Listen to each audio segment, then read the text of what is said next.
सूबाई वज़ीर बराए ख़ुसूसी तालीम चौधरी मोहम्मद इखलाक ने कहा कि अपोजिशन ने गुजरांवाला जलसा से कबल शोर डालकर मसनूई महंगाई की। मानता हूँ कि बिजली और गैस बिलों में महंगाई है और बहुत जल्द इस पर भी कंट्रोल कर लिया जाएगा।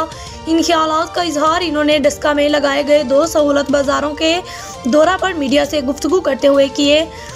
इन्होंने कहा कि खान बुजदार हुकूमत इंतज़ामिया का महंगाई कंट्रोल करने पर फोकस है। महंगाई से बचने के लिए लोग सहूलत बाज़ारों का रुख करें जहां पर अच्छी क्वालिटी की अशिया कंट्रोल रेट पर दस्तयाब हैं।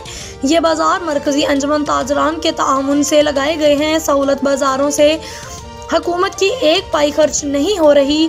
इस मौका पर असिस्टेंट कमिश्नर आसिफ हुसैन, साबिक रुकन सूबाई असम्बली चौधरी मुमताज़ अली, PTI के सीनियर रहनुमा मियां मोहम्मद रफ़ीक, सदर electronic media club Amin Raza Mughal, general secretary Rana Mohammad Afzal, Shahid Riaz, joint secretary senior सहाफ़ी और ताजर रहनुमा गुलाम मुस्तफ़ा, सदर union of journalist Syed Salim Abbas Bukhari, सदर photographer association Rana Arshad Ali, general secretary Safdar Ali Bhatt और दीगर भी मौजूद थे।